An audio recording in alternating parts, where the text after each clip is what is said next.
In this video, I'm going to show you how to make this. It's completely made out of thread and is completely unusual. I have put some hearts in it for Valentine's Day, and it's a really easy project to do.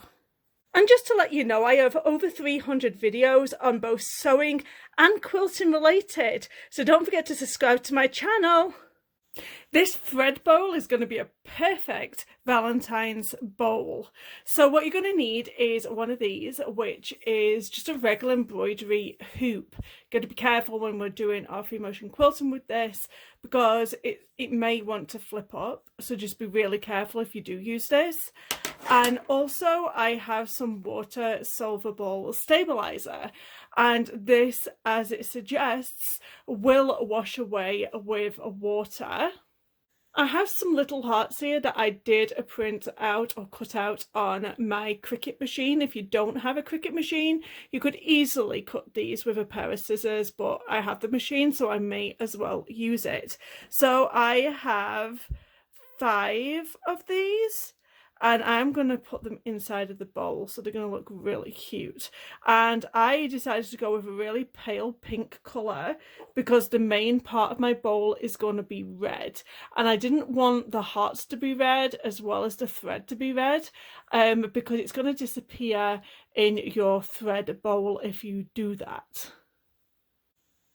I do recommend that you use some red thread in your bobbin case as well, because we are basically creating a lace for our thread bowl, and you are going to see both sides of it. And whenever we see both sides of a sewing project, then we have to use a thread of the same colour as our bobbin.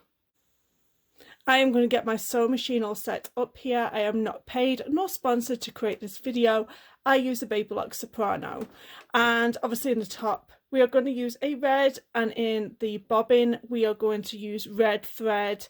So I'm going to get that all threaded, and I have a 9014 needle in my sewing machine, and I'm also going to have it all set up to do free motion quilting work. So I do have my open toe foot on, and it doesn't matter what stitch length or width that we do on our sewing machine because we move the fabric.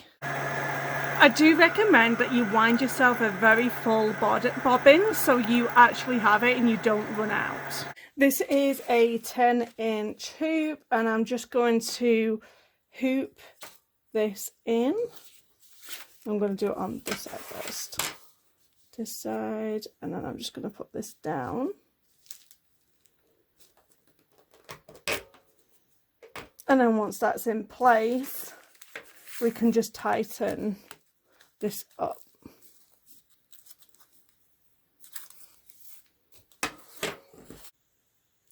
I'll be placing one of the hearts in the centre, and then the other 4 just kind of around the side of our thread bowl. But you want to be careful not to have it too close up here, because you might not be able to get your thread so far up. This is where the fun is going to really start. So I have my hoop inside here, and you might have to raise the back of your presser foot up in order to get that hoop in. And I'm just going to secure my hearts into place. So I'm going to put my presser foot down, I'm going to put the needle down, and I just want to make sure that they're not going to move on me.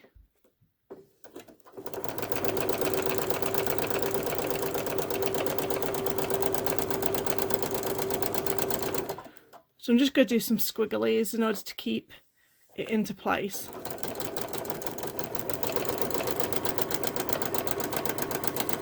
There we go. And then I'm going to move along to my next heart and do exactly the same. I'm not going to lift my thread up. I'm just going to move over to that next heart.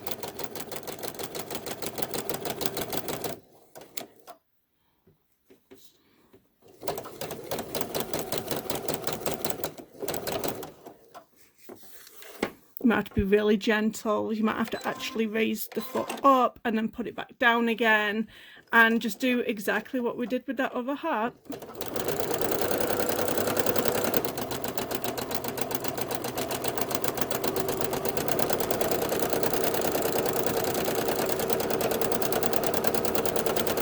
and then move over to the next heart and do exactly the same. So I have all of my hearts all thread stitched into place, so I'm not worried about them now bobbing up and down. What you are going to notice as you are free motion quilting on water soluble paper is that you will find that there is going to be holes that are created in it. I mean, it's a thin piece of plastic at the end of the day. That is going to happen. So the idea now is to go around this whole section and we are going to close everything up. We are going to go crazy with the free motion quilting.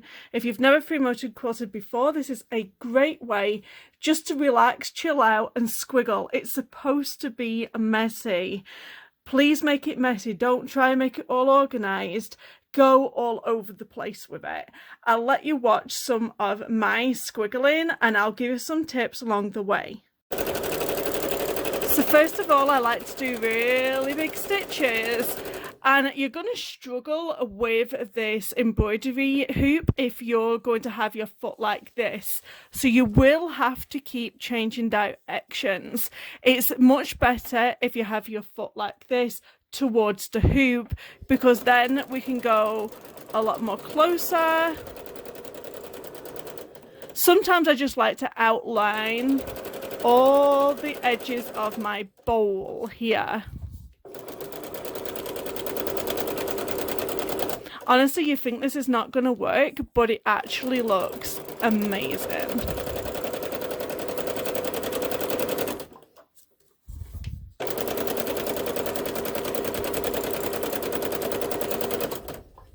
I'm going to go all the way around the side. I'm just going really slow right now just because it's a little bit... You don't want to catch the edge of this hoop and have it flipping at the machine. Oh, and that can happen, so just be careful. I put my finger a little bit too close to this going up and down.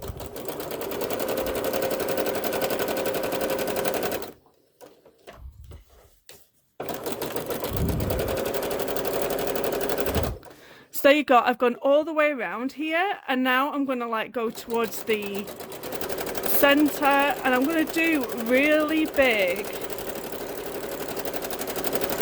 like meanders.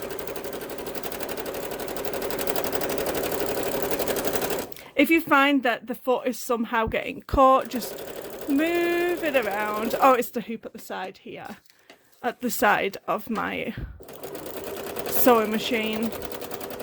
You will have to just manoeuvre the hoop because it does end up hitting the side of the sewing machine.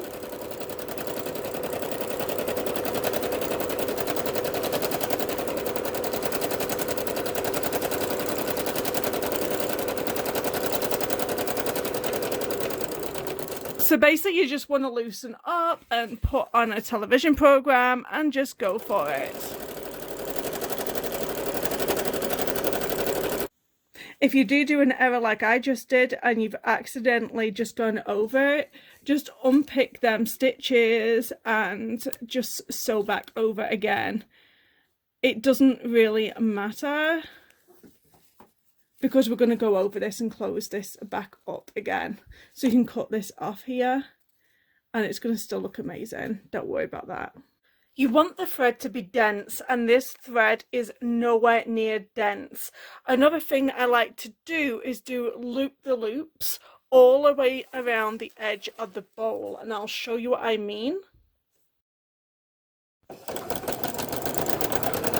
So all the way around the edge, I like to do like little E's.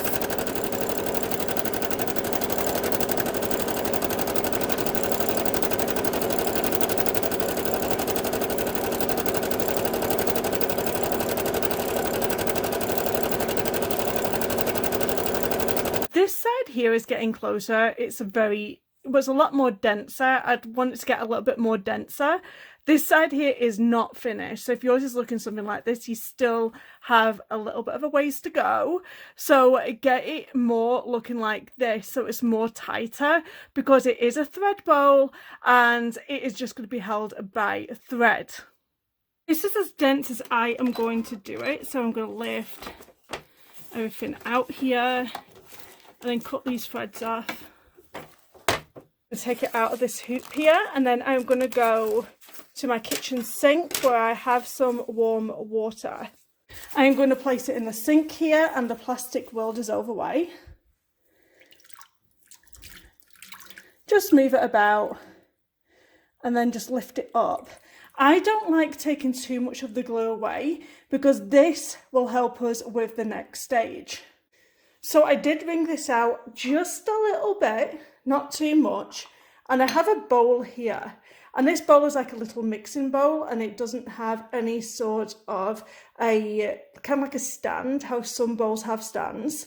So basically going to put this upside down, and then you are going to shape this around the bowl, and it may want to come away.